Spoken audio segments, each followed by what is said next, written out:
If you enjoy the content, don't forget, like, subscribe and click the notification bell. Hello, welcome to another episode of Devongunsmith Diaries. This week it's a full service on a PCP air rifle. In this case it's an Air Arms S410. It's a 22 caliber and this is one of my particular favourites. It's a air rifle that is very typical. Has a cylinder, a valve, a cylinder, a charge port, a bolt, transfer port, barrel system. It is the fundamental design of all PCPs and one of the least complicated ones. So let's see how we get on with this then. And as always, there will be the occasional epic fail. Let's see if you spot it. Don't do very many of these, to be honest, because there's plenty of competition for this. So I'll leave it as somebody else's field. This is a friend's gun, so I'm going to do it for him.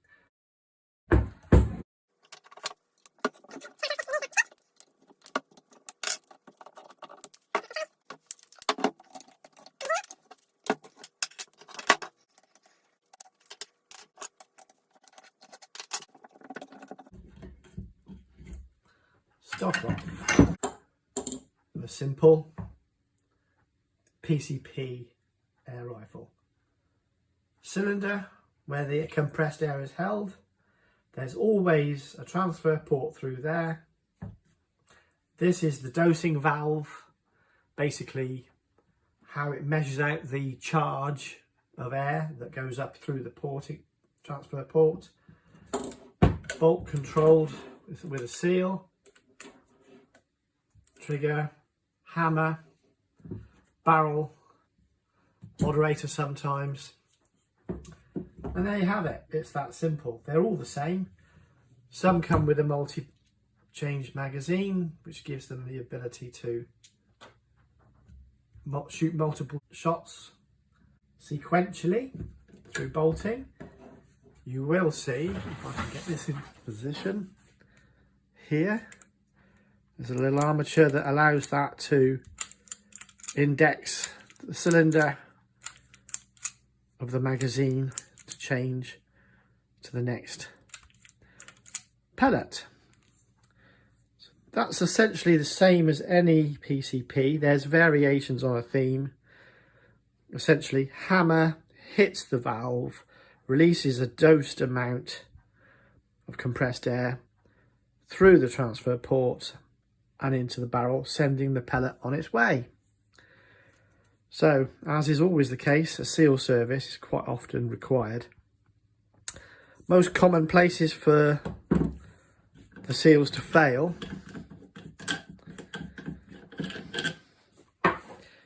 charging port. In there, there's a valve. There's a valve on this end. Sometimes it's through the gauge. It's various things that you can lose air through. The transfer port has two. We'll break it down and you'll see what we're dealing with. So let's just crack on then.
balanced it this time. I remember I've got a little adapter here to put 2 pins in to crack this open to change that seal, which I haven't got with me at the present. But there it is in its essential breakdown. This is not essential, but greatly helpful. It makes each shot consistent with the next so that you don't get this high tailing off over shots per cylinder. It tends to be fairly more stable, then drops off fairly quickly. So that's quite useful. It's a dosing chamber. So we'll get into this. Okay. So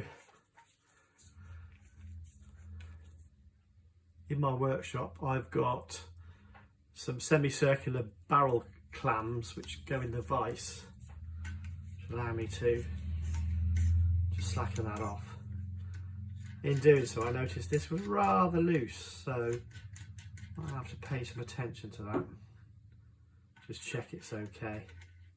It doesn't usually need PTFE, and certainly do not use Loctite on these threads, any of these threads. It's fatal. So that's just an empty cylinder now. So that's the cylinder seal there. You don't have to do the charging one because they come separately now on this. On other air rifles, they have a little bit there with a ball and a depressor and stuff you might have to take care of. So the next bit is to go into here. Take this off.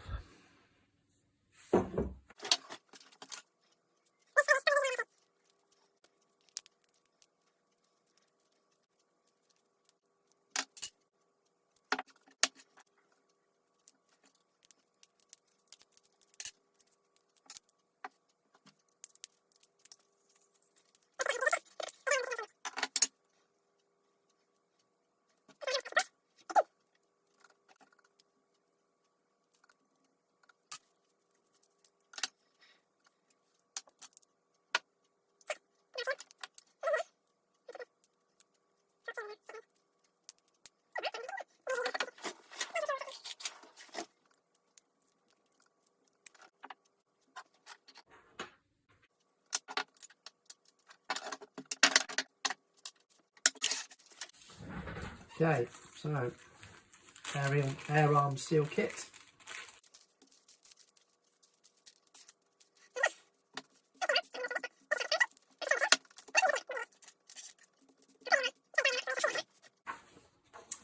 I've printed this off, you'll get it on your screen. Pause it so you can look at it more clearly.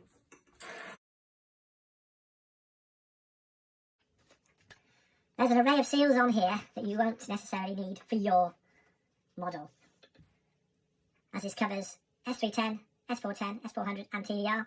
So it's an extended seal kit. Not all of them are applicable. For example, you only need the Doughty seal for this style, which is the earlier style filler cap, which is the standard pneumatic snap connector. There's a whole bunch of stuff in here on the later models using various different ones of these, which are listed here. So don't freak out if you find you've got too many parts. That's kind of, it's just cheaper than to send them all in one go. You don't lose anything, you don't have the wrong ones. It's a limited liability issue. So, making up the ones that I need for these here, I will do this without talking. I'll just crack on with that and go through the process. Some of them are self-explanatory. You can see that they will or won't physically fit. So, I'll just go through this systematically, including and excluding the new and old parts.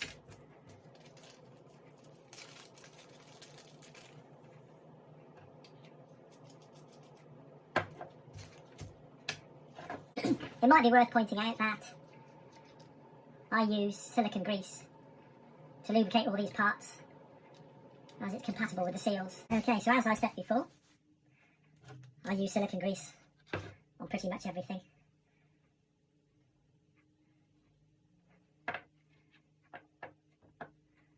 Just helps ease things along a bit.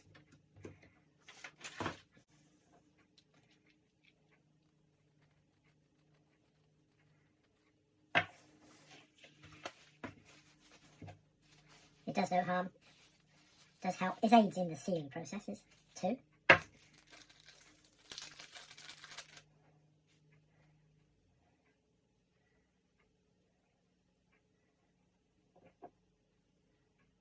This needs a little bit of a stretch.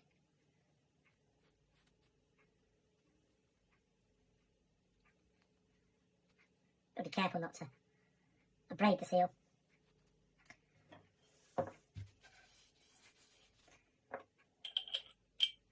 Little dab in there as well, just to be sure.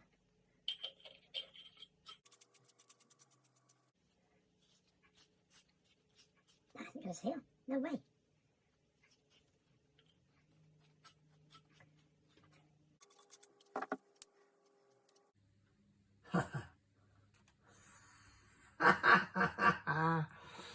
Oh.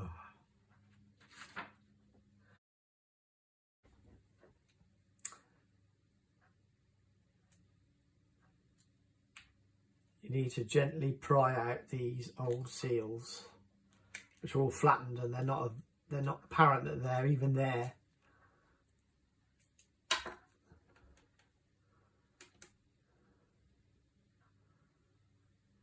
Little dab of stuff. Be careful with this. You don't put too much pressure on them when they're going over the threads. Bit of goop. There you go.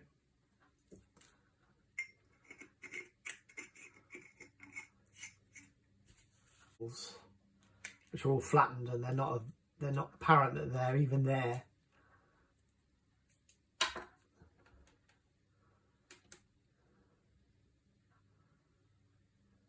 Little dab of stuff.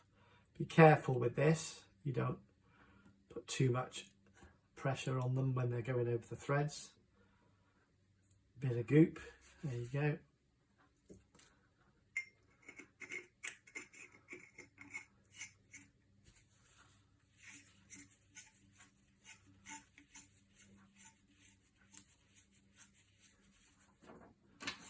Just for now, I'm going to do it hand tight. I'm going to nip it up in a sec. That's actually sealed there already. I'm only using these for purposes of demonstration. That's all you need to tighten it by. There are some marks on this and nothing to do with me. They were already there. They shouldn't be being tightened up with pipe wrenches really, but it does happen.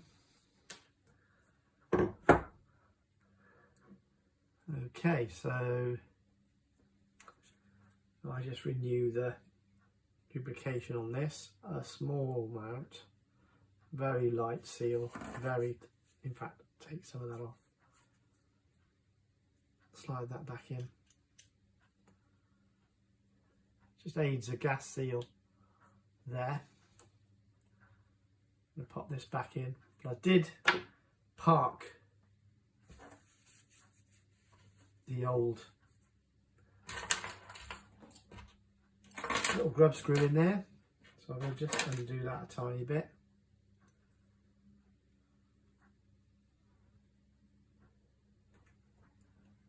There we go. So it slides up in here. Give me a minute, and then again a little bit of silicone grease, not too much, just enough to catch the threads. As I say, it helps a little bit with the gas seal.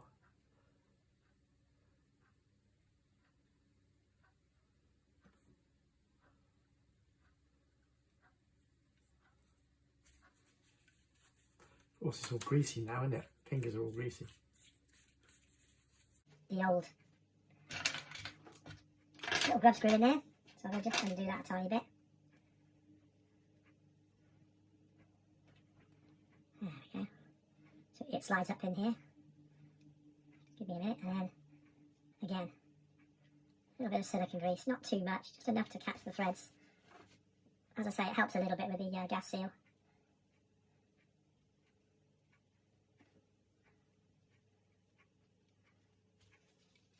Oh, it's all greasy now, isn't it? Fingers are all greasy. It always comes off, and there it is, right on the end. Bit of tissue paper or kitchen seal, just to make sure that's done up. Pop that in.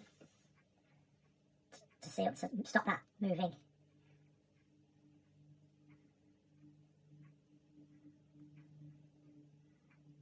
There we go. Again, very carefully pry off that old seal. Would have been easier if I'd have done it before I put the valve spring back in, obviously.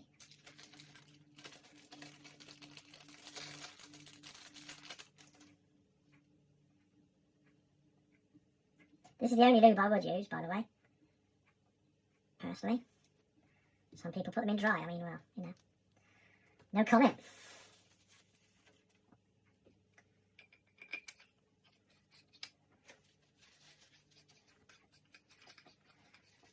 For the most part, this can be done hand tight.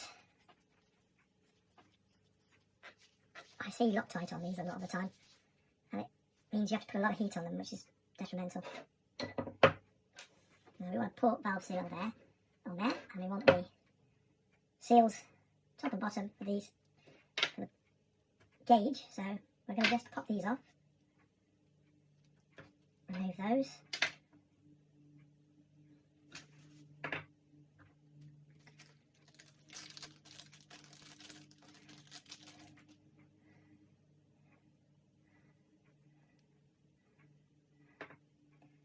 Again, a tiny dab, not loads.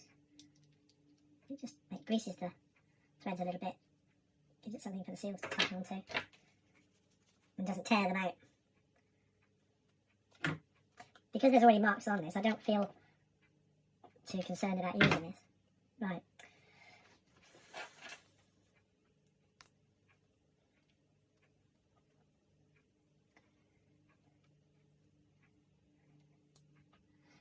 Onto the gauge mount seals, which are a bit tight, as you can see. And you'll see all these threads are just a bit on the dry side. Causes friction. This one's almost non-existent there. That's curious. They've changed the specification, have they? Things that make you go, I've been trying to put the fatter one on here. These are what they're specified as. And they're using the top and bottom the same. Again, a tiny little dab of silicone, just lets them slide over a bit. Not a lot, just a little bit.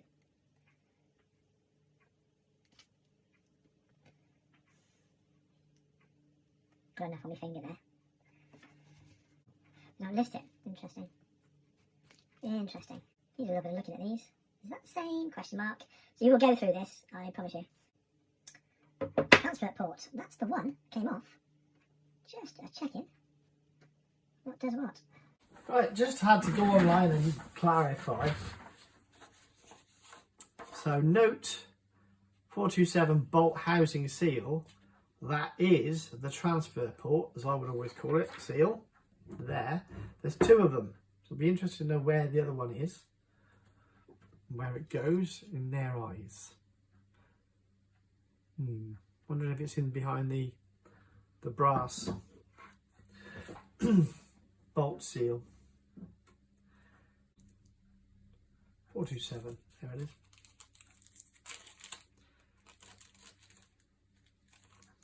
It's been a while, but because I'm doing a video, I want to make sure I get it right, obviously.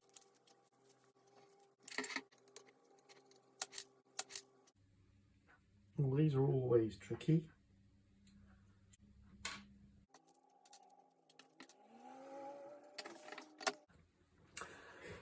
So now we're going to service the upper receiver. We're going to take care of the bolt, the barrel seals, the breech seals, all of that lovely stuff. That's the transfer port seal there. Can't do anything with it until this bit's been done. So moving forward. Look back to my diagram. 2-2 barrel seal, where's the breech seal? They don't mention a breech seal. Interesting.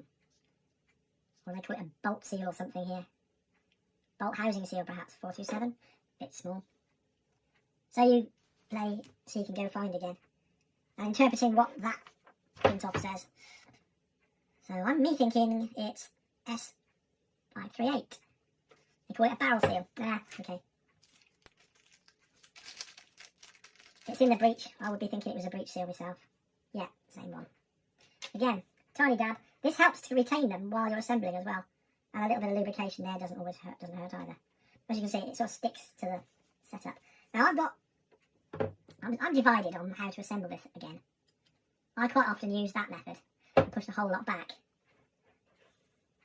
You have to watch, if you do it this way, that the transfer port doesn't get switched about. There's a little dirty, easy method for that. I always put a bit of lube in because it doesn't do any harm. So we want to align that like that. Push it straight in. Very carefully. And as you see, perfectly. If it's twisted like... if it's twisted like so...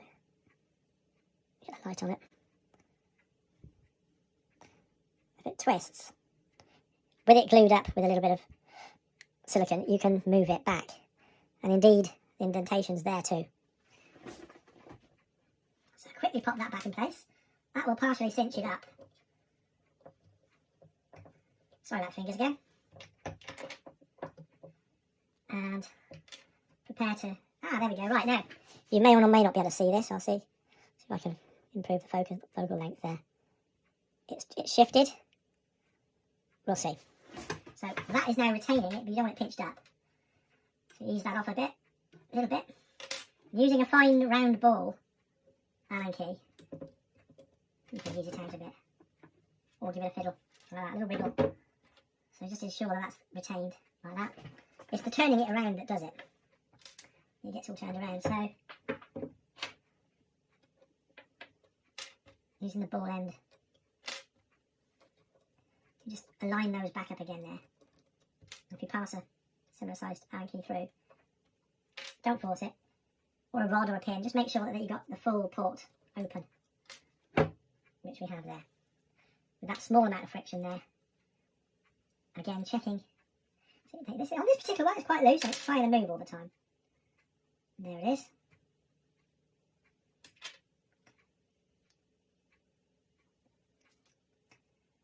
You can put a pin or a similarly sized Allen key in there, but gently, don't force it. But that is fully open now. That's got a new seal. Now you'll see.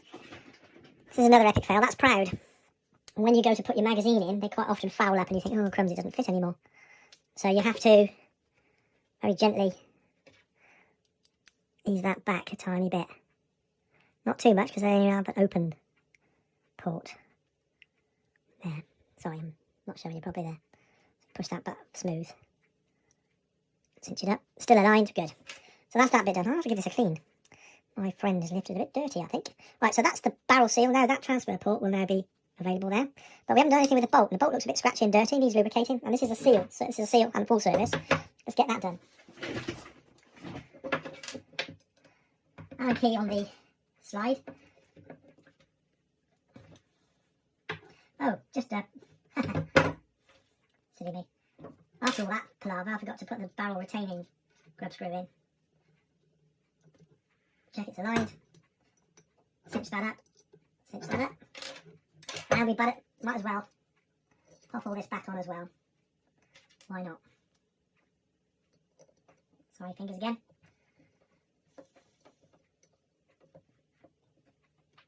Little tip, put the screw heads in so you can use your fingers in a more constrained fashion. My fat clumsy fingers don't like it. So I use the tool. Right, that's back on. Little nip. Nip. Again, just check for tightness. Don't go mad, just a little nip. Right, that's all assembled back to perfection. Back to this again. Now to release this bolt. Don't be stiff because it's been tight actually. Right, there we go. Yeah, it's really quite stiff. The kind of way of holding it still is quite tricky because you need to rotate the whole thing. There you go. Without your hand in the way. That's that popped out. Now this should ease out. And it's a bit grubby, so give that a little clean while we're in there. Give it a bit of fresh molly. Shouldn't need a lot, but just a little bit.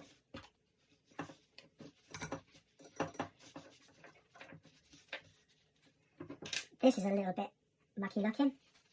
Let's just see if it is just dirt. Oh, it's a bit... They get abraded, you see, so... I don't want to do too much. Don't want to take any metal off that. That's fine. Now, you can put molly in there, which is what they usually use. can find it. Because it's metal on metal, it might be better. Little drop of moly grease. My instinct would be to make the probe end clean and just apply a bit of silicone grease to that. Because it stops water getting in when you're going shooting bunnies or something in the wet weather. Get the bolt round the right way.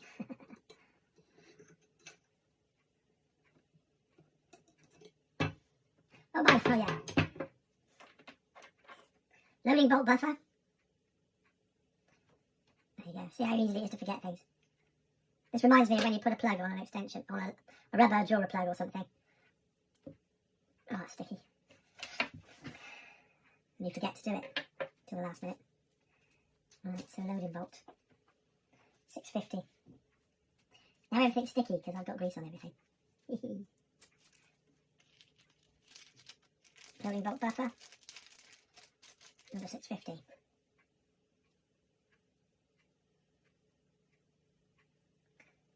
Tiny bit of moly again.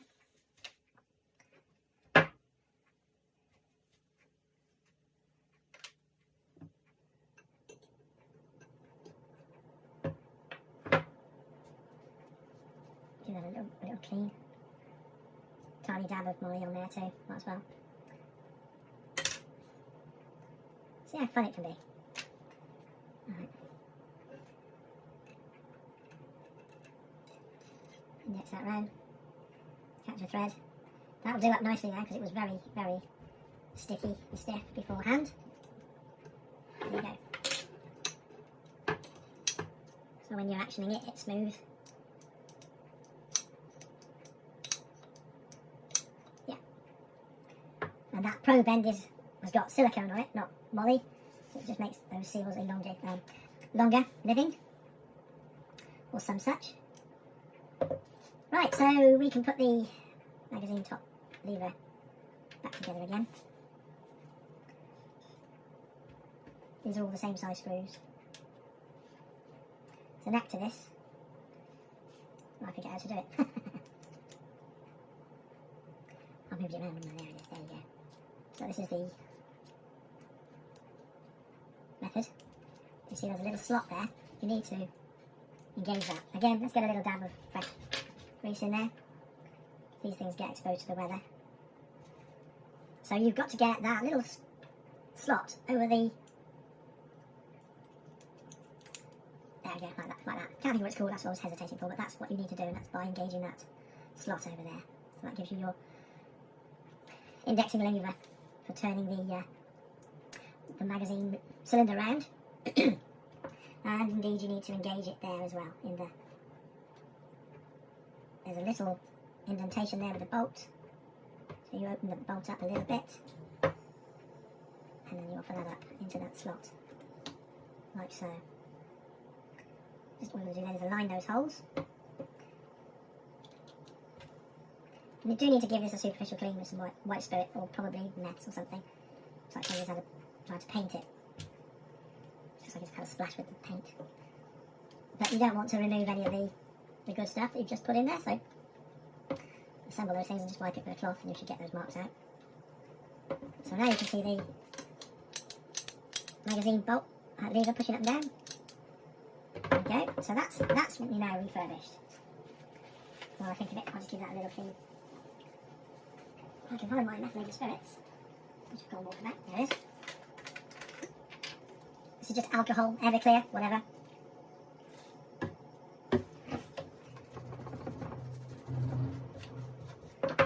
There you go. It's only superficial dirt, it doesn't matter. But it's a nice little gesture to clean the barrel.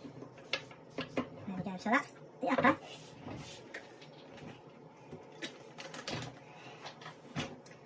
So what's left to do now, before we reassemble that section, give a little attention to the bolt. And the spring. Okay, there's the washer at the back. Right, that's fairly well lubed up, that's okay, I'm not worried about that. That's clean, it's not corroded. You rest that in there like that. And hold it like that, it'll find its way in nicely. The slide's clean. This is actually in fairly good shape. I'm not going to mess with it. Sometimes they get corroded on the slide, which means that the impact that they hit the valve with is reduced, and you get a reduced power output as a result. Not so in this case. But once again, not liberal coating, but a small amount. Bear in mind you get close to the seal in there. It is the silicone seal compatible. It's just a sort of OCD thing I do. So now you can see how the striker, the hammer, strikes the valve when it comes into place there. That's what actuates the... wrong way, there you go. So that's how that goes in. Need a little bit of downward pressure to hold that in place. And put the big bolt in. Get them aligned.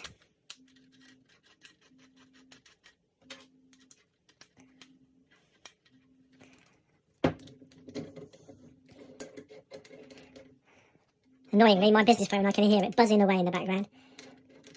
One day people wouldn't understand that I'm busy. There's a reason for me not answering the phone, other than that I'm an ignorant SOB. And this is actually moving my mind massively. I'm not getting that bolt in there at all.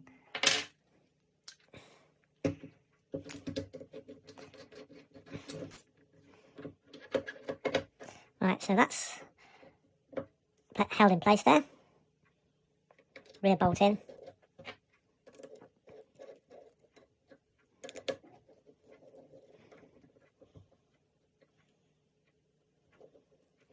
Ha! Take two, wrong bolt. I'm just going to show you that in its entirety. It's easier, is a little tip. Assemble it like this. Drop this housing, bolt housing down. Press down. At which times you can see that is not aligned. Just give it a little wiggle and it will align. Holding it with one hand, pop the bolt retaining it, the nut, the bolt in the back. Right, at this point it will be out of sync. So you need to align that there. And sometimes at this point I tend to leave that loose. So when we come to assembling the top, the upper of the receiver, these all need to align, so you need a little bit of play there. So now we have cylinder intact and the upper intact. Just put there's the old one, put the transfer port there, top of the transfer port there, join them together with a new transfer port seal.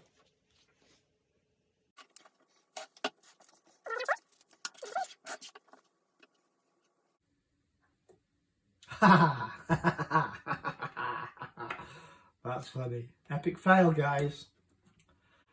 We got so carried away showing you the different parts. I forgot. I need that off. Because the receiver won't connect.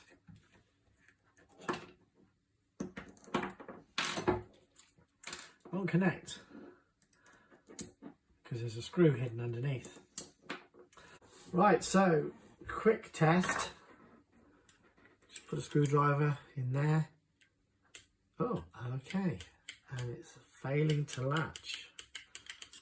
Something wrong with the trigger then, obviously. Just make life easier for ourselves. Take this off.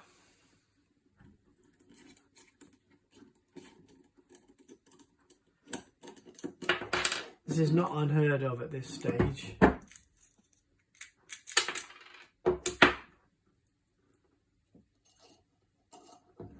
Doesn't always go sweetly together. Right, there's the striker, hammer spring.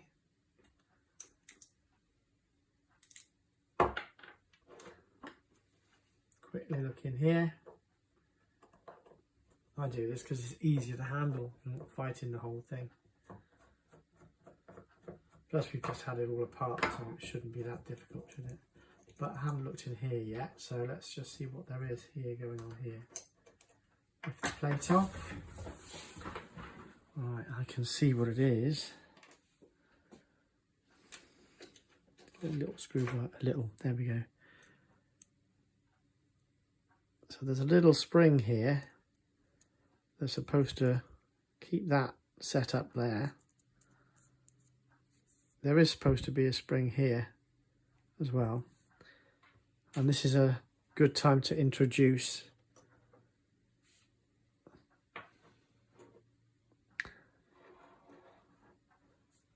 the purposely done epic fail.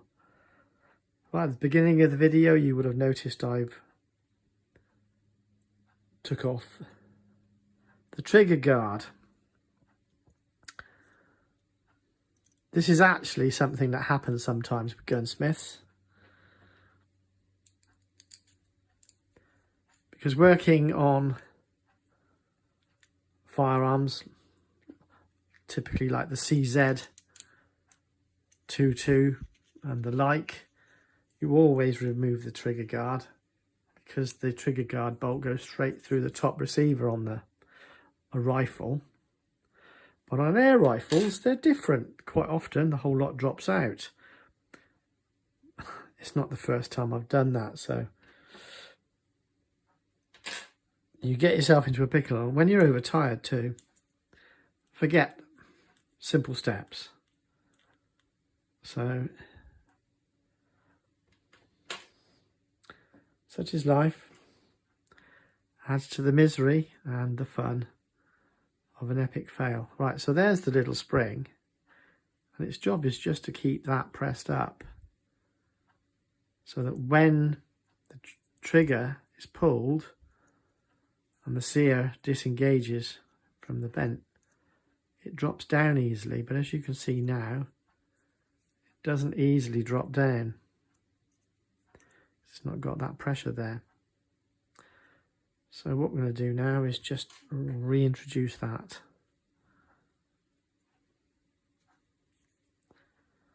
Sort of doing it standing up is just easier to get it into the camera view,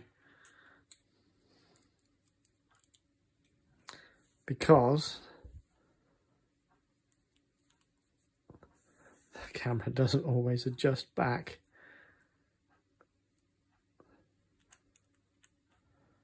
So how I generally do it is I just get a couple of turns on that,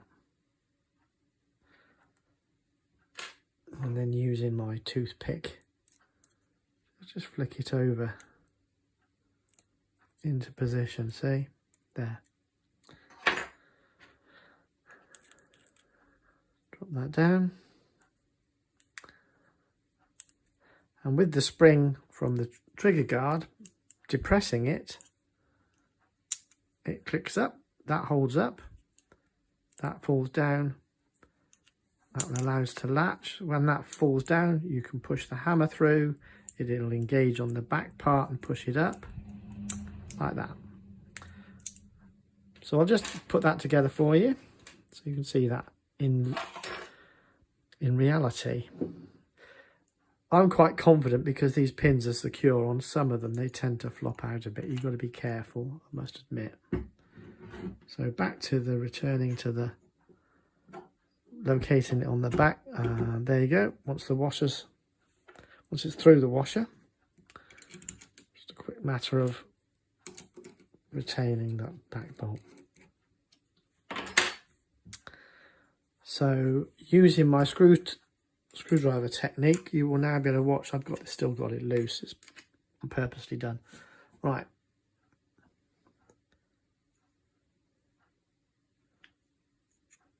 As it comes forward, look. I'll try and get the angle right there. So the hammer comes forward, look. Now it's latched.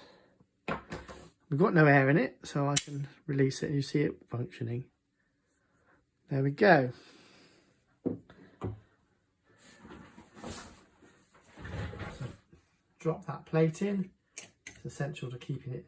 Now you will notice they will move a bit if you screw them all down on one side only. So in common with a lot of things, you need to just nip them up a little bit. I don't know why they don't use machine screws with Allen key heads here. It's the only time you need to get the screwdriver out again. It's tedious. A lot of these English companies do that though. They mix and match what they've got in the pot, I suppose. Okay, so that's that on. So now we can resume assembly. This is loose on purpose, as mentioned before. here we have transfer port seal. Gently drop that in place, and by alignment you should be able to get one screw in just to stop it slipping and sliding so it doesn't pop out, otherwise you'll get no compression whatsoever. Right, I'm just stopping that there. It's not tight, it's just there. So I want to catch this back section in as well.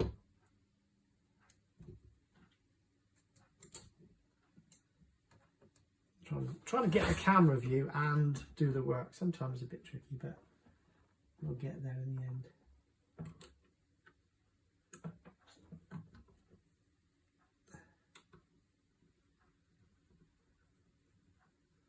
Again, I'm not doing it tightly. There. So that's those two aligned. Get those other screws popped in.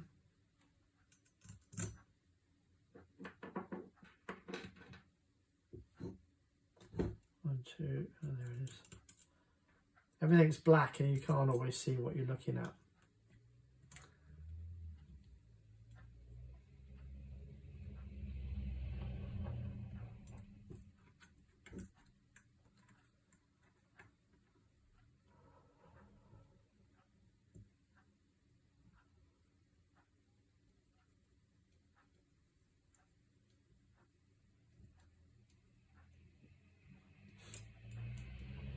Yeah, as I said, I used to do a lot of air rifles, but there's some absolutely excellent competition out there.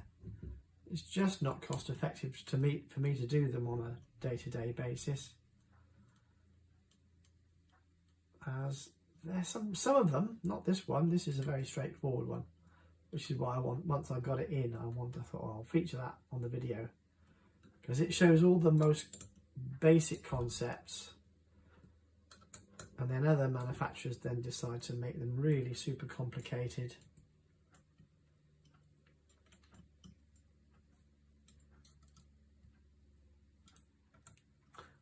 But the air arms is the fundamental PCP design.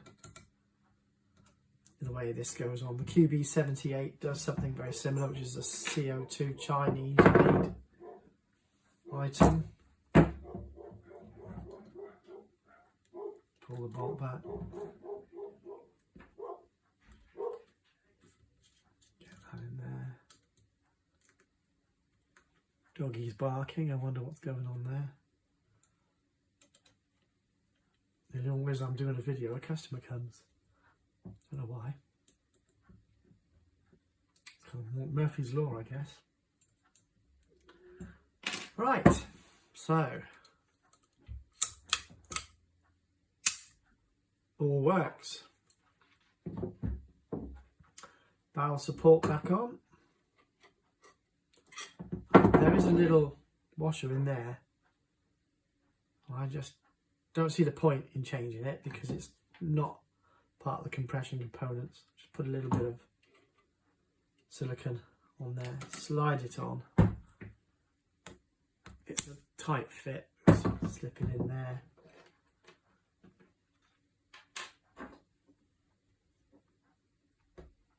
That's too small. That's too big. Where's all my... Are they all gone then? That'll do. Must admit, I'm very tired.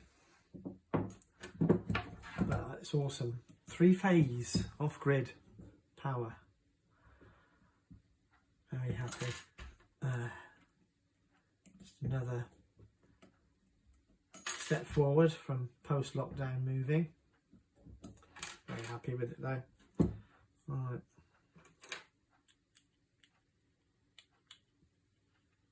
Slacken that off. Moderator back on.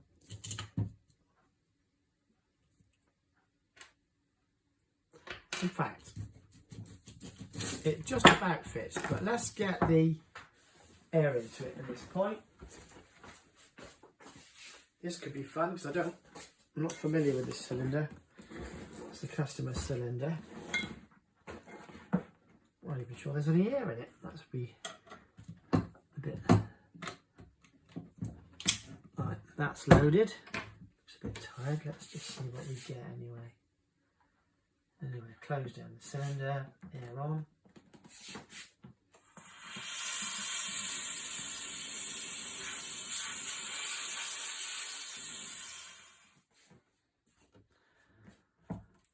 Hammer cocked. The valve's got pressure on it. Epic fail. Still not working.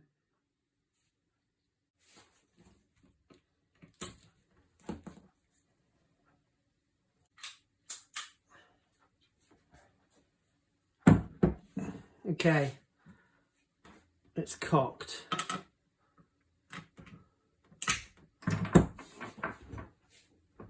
Let's see what we can do now.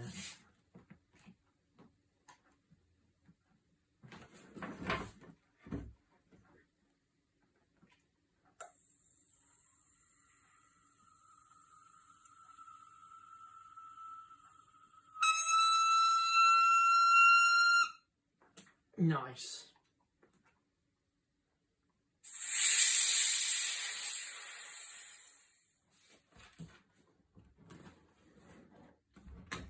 Yeah, that's nice and warm. It's holding.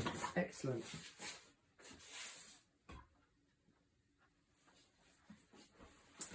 So a little tip for you guys on that. The hammer must be cocked back because obviously there's pressure from the striker, the hammer spring, failing to allow the valve to close, so the air goes straight through here, straight through, because it's under a slack system. Now everything seems to be tight, airtight, it's nice and warm. Some of you complain when I try to dry fire things, but necessary. There we go. Working. Continue with the.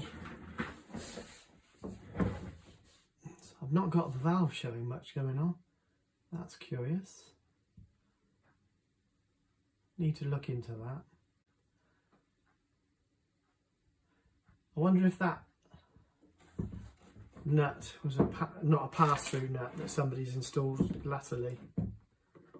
All these little funny things happen. Moderator on, because we can there. Valve cover.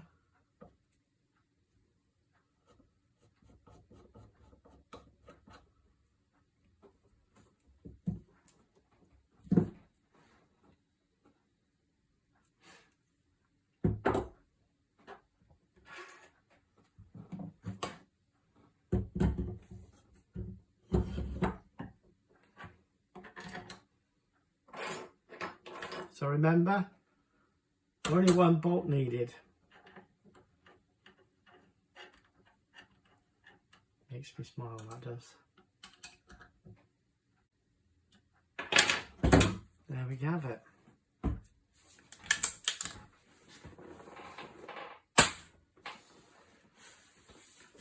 There we go. It's functioning again. Nicely. Very pleased.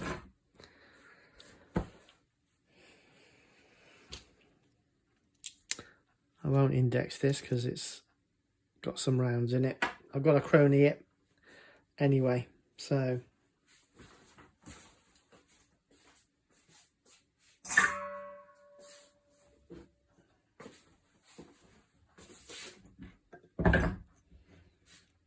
just need to mount the scope.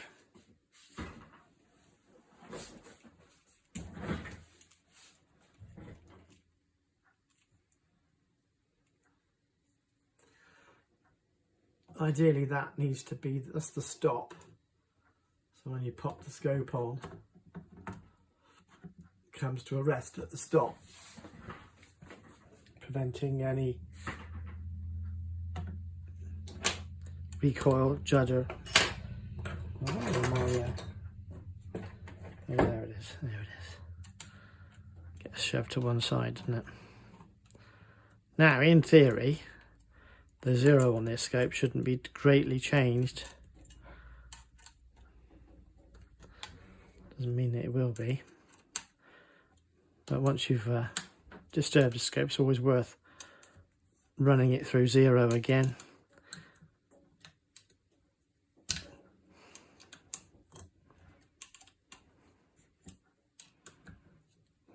There we have it.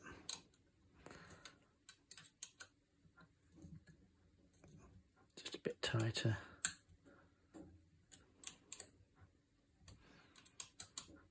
You can use the torque spanner if you wish, but you know, I'm happy with what I do there. Okay, interesting. Just see funny things that happen to people's guns. Okay, so there we have it. One Air Arms S410 fully serviced.